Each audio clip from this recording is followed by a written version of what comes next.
Soy Audio.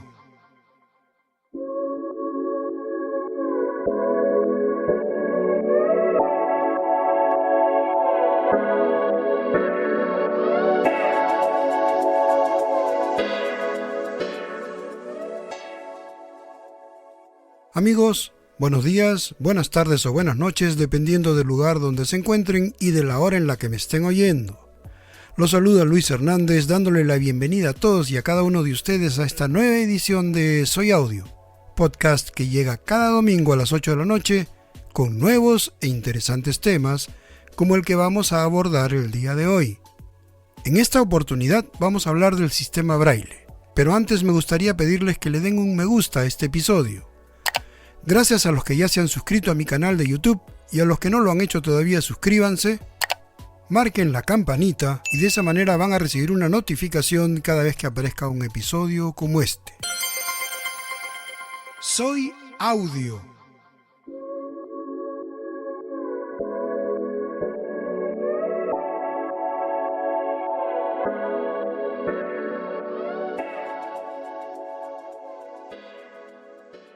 Tuve a oportunidade de trabalhar com a professora Dorina Noel, que era uma mulher cega, que teve um trabalho muito importante, não só em Brasil, mas em todo o mundo.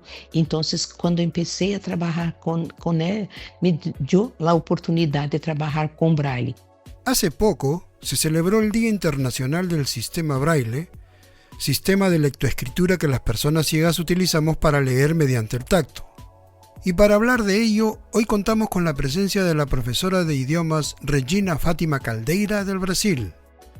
Señora Regina, ¿cómo está? Muchas gracias por venir a conversar con nosotros. Estou bem, espero que estés bem também. E, bueno, sou eu que agradeço por a oportunidade de falar de uma coisa que para mim é muito importante, que é o sistema Braille. ¿Qué se puede decir hoy? ¿Qué evaluación se puede hacer de la situación actual del Braille como sistema? Bueno, creo que há algumas coisas pelas quais necessitamos falar. Primeiramente, para muitas pessoas, o Braille se tornou algo que é dispensável hoje em dia, porque as novas tecnologias lo substituem, uma coisa que não é verdade. Porque o Braille é o único sistema natural de escrita de las pessoas ciegas. Então, para os niños que nascem ciegos ou para os niños que perdem a visão em los primeiros anos de vida, o Braille é indispensável para que puedan alfabetizar-se, para que puedan aprender a escrever corretamente, para que conozcan os símbolos de matemática, química, física, para que puedan tocar os mapas e tudo mais. Então, não há outra maneira de alfabetizar niño que tenha nascido cego, que tenha se quedado cego em los primeiros anos de vida, se não for por el Braille. De outra parte, creio que também os maestros já não conhecem o Braille como deveriam conhecer. Então, é necessário que as academias, as universidades preparem esses maestros para que possam entender a importância do Braille e, desta maneira, estimular os niños a que lo aprendam. De outra parte, também para os padres, às vezes, les parece que sus niños son niños normales porque pueden aprender en una computadora y entonces creen que de esta manera van a aprender y que de esta manera están más próximos, se parecen más con los niños que ven. Entonces creen que no es necesario el Braille. Entonces, son cosas que necesito y es un fenómeno que se pasa en todas las partes del mundo. E é necessário que se pueda estimular o uso do Braille para que, de fato, para que os niños puedan, pido perdão porque não hablo muito bem o castelhano, sou de Brasil, mas espero que puedan entender-me. De outra parte, também o uso de las manos, o uso de la lectura natural, de los medios naturales de leitura, isso hace que os niños tenham um desenvolvimento mais rápido e mais, eh, como dizer, mais eficiente, mais eficaz de su córtex cerebral para que pueda entonces tener un aprendizaje que va más tarde ayudarlas en su trabajo y en todo más. Entonces, no es, las tecnologías son, sí, muy, muy importantes, pero son cosas que se deben sumar al braille y no sustituirlo. ¿Considera usted que se ha desarrollado una especie de tecnolatría, o sea, una idolatría de lo tecnológico que en realidad sería inadecuada o injusta frente al braille? Quizá sea de esta manera, porque y eso es más perjudicial para un niño ciego, porque para las personas que ven la escritura está presente, aunque se utilice uma computadora, um teléfono móvel, um tablet, coisas, os equipos tecnológicos. Então, desta maneira, as pessoas que veem siguen em contato com a leitura, com a escrita, ao passo que um niño cego não. E ele só tem contato com a escritura se tem o braille. De outra maneira, não. De outra maneira, solamente oi. Então, é importante também dizer que hoje temos equipos como as linhas braille e outros equipos no qual os niños cegos também podem utilizar-se, pero esses equipos têm preços que não são acessíveis a los niños, a maioria de los niños ciegos. Então, é necessário trabalhar para que se produzam mais livros em braille, impressos, se necessário, ou disponibilizar para los niños ciegos estes equipos que son las líneas y todo más. Lo que usted dice es muy, muy interesante porque efectivamente parecería que el braille cumple un rol bien destacable en las clases bajas de la sociedad, donde efectivamente no hay recursos para comprar tecnología y donde no siempre el Estado ayuda, menos en los países subdesarrollados, ¿verdad? Sí, por cierto, porque por razones que não vamos falar deles agora, a maioria das pessoas ciegas são pessoas de bajo poder aquisitivo. Então, claro que nesse caso, o braille tem esse rol, sim, muito, muito importante. E, de outra parte, também, quizá não seja um problema tão grande em muitos países, pero, por exemplo, em Brasil, que temos aqui mais de cerca de 1 milhão de pessoas ciegas, pessoas com deficiência visual, entre pessoas ciegas e pessoas com baixa visão. Então, temos um grande número de livros que se adoptam nas escolas de todo o país, de acordo com a realidade de cada região. Então, muitas vezes, esses livros não chegam a los niños em tempo de que possam aprender e tudo mais, e nas regiões mais distantes, em especial. Então, claro que é necessário também que se preocupe, que haja uma preocupação de los governos com el hecho de que los niños necesitan tener sus libros tan temprano como los reciben los niños que ven.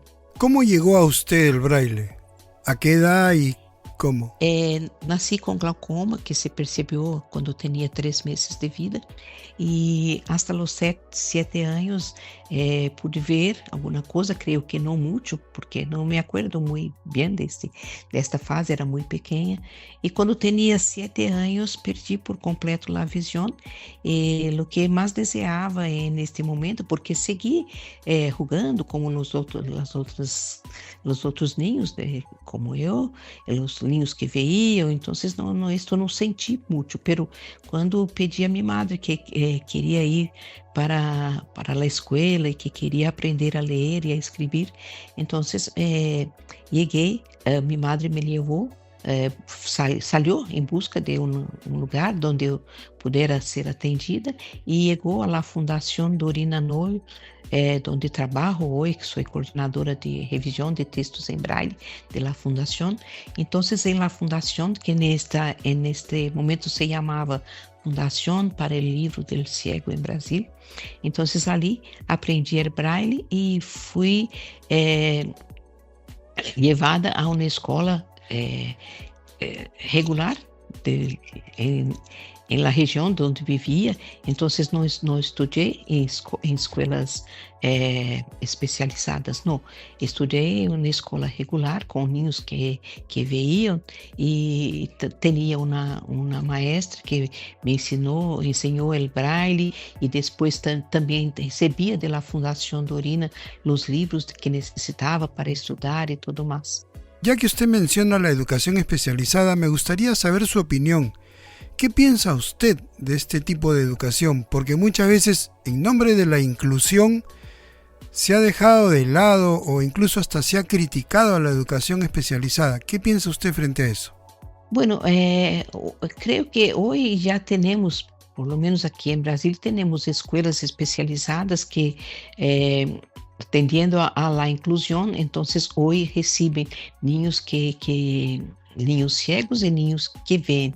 Entonces creo que a veces para un niño cuya familia no puede llevarlo a la escuela o la escuela no tiene los recursos necesarios para atender a estos niños. Entonces, a veces aún es necesario que haya escuelas especializadas, pero es muy importante que se tenga siempre la presente que é necessário que os niños tenham desde muito temprano um contato com niños que veem e que puedan com quem puedan convivir e aprender umas tantas coisas. Então, creio que é importante, enquanto não temos os maestros preparados, as escolas preparadas para atender a los niños ciegos, enquanto as escolas não tenham os recursos necessários, não tenham tudo o que é preciso, porque claro que os niños podem sim aprender, porque eu digo porque aprendi desta forma, mas são necessárias muitas coisas para que a educação inclusiva tenha os resultados esperados. Então, enquanto não temos tudo isso, as escolas especializadas seguem tendo sua importância. Ademais, temos hoje outros problemas que os niños apresentam, además de la pérdida de la visión. A veces tienen otros problemas. Hoy tenemos muchos niños con autismo y otros problemas. Entonces, a veces las escuelas especializadas aún son necesarias porque las universidades, los maestros no están preparados, faltan esos recursos todos. Entonces, bueno, es eso. Esta es mi opinión. Algo que se engancha con esto, se conecta con esto y también me parece interesante. Usted, como yo decía en la presentación, es profesora. Sí. Usted es profesora de idiomas, o sea, inglés y portugués. ¿A qué tipo de alumnos enseña usted y de qué edad? Bueno, ¿son ciegos, no son ciegos? ¿Cómo es? Esta es mi formación, pero desde siempre el braille fue para mí muy, muy importante. Entonces, empecé a trabajar en la Fundación Dorina, como dije, cuando terminé la enseñanza mediana. Entonces fui para la universidad y seguí trabajando en la fundación. Cuando terminé la universidad y quería trabajar no exactamente como maestra, pero quería trabajar como intérprete, como tradutora. Pero tuve a oportunidade de trabalhar com a professora Dorina Noel, que era uma mulher cega que teve um trabalho muito importante, não só em Brasil, mas em todo o mundo. Então, quando comecei a trabalhar com ela, me deu a oportunidade de trabalhar com Braille. Então, em realidade, tenho trabalhado muito mais como maestra de Braille e como coordenadora, como revisora de textos em Braille, muito mais que como maestra de idiomas. Isso lo hago a vezes para particularmente, pero no trabalhei em escolas, não. Cuénteme un poquito de la profesora Dorina, Sí. por favor. La profesora Dorina nació en 1919 y tuve sua visão normal hasta los 17 anos. Entonces, por um problema que não se sabe exatamente o que passou, isso na década de 1930, perdeu a visão por completo. E então, algum tempo depois de passar por el período de luto, que é natural para todos os que têm alguma perda, então começou a buscar maneiras de seguir estudando e tudo mais. E foi a primeira aluna cega de uma escola de formação de maestros aqui em São Paulo. E tive o apoio de suas companheiras de escola e juntamente com estas companheiras começou o trabalho da fundação que hoje tem seu nome, pero como já dije, se chamava primeiramente Fundação para o Livro del Cego em Brasil. E com essas companheiras, então, se começou esse trabalho porque sentia a necessidade de que houvesse livros em braille para os estudantes de todo o país, que, como já dije também, é um país muito grande e que tem muitas pessoas cegas. E começou esse trabalho, primeiramente, então, a fundação trabalhava para a produção de livros por que chamamos copistas voluntárias, senhoras que transcreviam os livros para o braille. E com o passar do tempo, a fundação foi ampliando seus trabalhos e hoje tem um centro de habilitação e reabilitação que atende a niños, desde niños que nascem cegos até pessoas da terceira idade, e que também ele tem também formação, cursos de formação para maestros e para outros profissionais, e tem também um setor, um trabalho de produção de livros, não só em braille, mas também audiolivros e livros digitais e livros em fonte ampliada para pessoas que têm baixa visão, e também oferece atendimento à comunidade com audiodescrição, com treinamento para as empresas que desejam emplear pessoas cegas. Hoje tem trabalho muito amplo que atende a pessoas de várias regiões do Brasil. É trabalho muito importante. Este ano a fundação completa 80 anos de existência, que se fundou em 1946. Yo le preguntaba por la profesora Dorina porque entonces ella ha trascendido tanto como otro señor al que yo le contaba en algún momento conocí, que fue el señor Joaquín Lima de Moraes. Cuando yo era niño, el señor Joaquín vino a Lima. Este señor Joaquín Lima de Moraes escribió un método de enseñanza del uso del ábaco e que foi muito importante. Hasta hoje se utiliza este método e sí, não lo conocí personalmente, pero tenho muito buenas informações. É uma pessoa muito inteligente, muito competente. La profesora Dorina también viajó como él, seguro, a distintos países a dar Sim, conferencias, foi ¿no? a primeira mulher de América Latina, a primeira mulher a presidir o Conselho Mundial del Braille, que depois se juntou com uma outra organização, e é hoje a União Mundial de Ciegos, e ela foi a primeira mulher a presidir este conselho. Una última pregunta, Regina. ¿Qué futuro le ve usted al braille?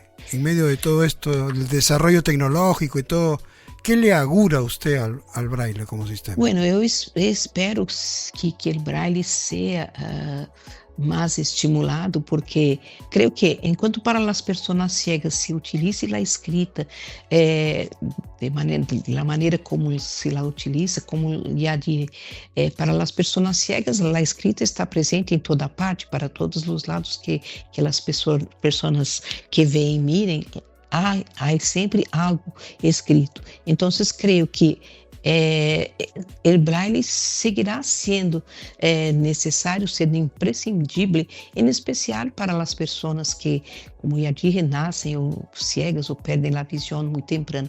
Para aqueles que perdem a visão já adultos, é uma opção, porque essas pessoas já têm su cerebro desarrollado, já podem utilizar outras opções, outras tecnologias. Isto não les vai a ser muita falta, pero para os niños seguirá sendo imprescindível. Hasta que há alguma coisa, porque hoje as coisas caminham muito rápido, a tecnologia se desenvolve muito rapidamente. Quizás se pode encontrar uma outra maneira, pero neste momento não se vê outra maneira. Então, creio que é necessário que os padres se ocupem da enseñança do braille, da mesma maneira que se ocupam do uso da escrita por seus filhos que veem. Então, os maestros também não há. Aqui só espaço para falar de. Nesse momento, como as coisas caminham muito rápido, como disse, é necessário que se busquem maneiras lúdicas de se ensinar o braille a los niños. Então, aqui em Brasil temos um programa que se chama Programa Lego Braille Bricks, que é um programa que utiliza as peças del Lego, que tem então os símbolos em braille e tem o mesmo símbolo também as letras, os números, a pontuação e tudo mais, também em la escrita comum. Então, isso permite que os niños possam aprender juntamente com os niños que veem e que podem aprender de uma maneira lúdica. E isso é importante, que se utilizem maneiras que despertem em los niños o interesse por aprender el braille. ¿Sería bueno que los padres de los niños ciegos aprendan también a escribir y leer en braille? Por certo, creio, concordo, isso é imprescindível, porque se os padres participam das tarefas escolares desses niños que veem, é porque conhecem a maneira que seus niños utilizam. Então, para que também puedan entender, participar da educação de seus niños que são cegos, é necessário que sepam braille para que puedan acompanhá-los, puedan ajudá-los. É muito recente que na pandemia, quando os niños necessitaram estar em casa, então alguns padres tiveram que aprender o braille, porque de outra parte os maestros não podiam estar sempre presentes. E temos aqui também na Fundação uma produção de livros, livros didáticos, que têm também, además do braille, têm os mesmos textos, os mesmos exemplos, as mesmas imagens que estão nos livros em braille, estão também em tinta, como decimos, ou em caracteres visuais, para que os padres e os maestros possam acompanhar a enseñanza de estes niños por meio destes livros. Quiero agradecerle, Regina, por estar con nosotros, por habernos ilustrado y por habernos dado toda su experiencia, lo cual es muy valioso. Será hasta otra oportunidad que espero se repita y en todo caso le doy los micrófonos para que se despida de nuestros seguidores. Señor Luis, para mí fue un placer hablar para su podcast y expressar nossas ideias para que quizá isso de alguma maneira pueda ajudar aqueles que nos vão ouvir. E para mim foi um gosto estar aqui hoje e falar destas coisas todas que para mim são muito importantes, porque para mim o braille não existe a educação de niños ciegos sem o braille. De outra forma, não há. Una curiosidad, usted es del Brasil, ¿alguna vez escribió el nombre de Pelé en braille? Sí, muchas veces. Sí, bueno. De Pelé, de Ayrton Senna y de muchos otros brasileños. Como dirían ustedes, muito obrigado, Regina. Muito obrigada, señor Luis, un prazer.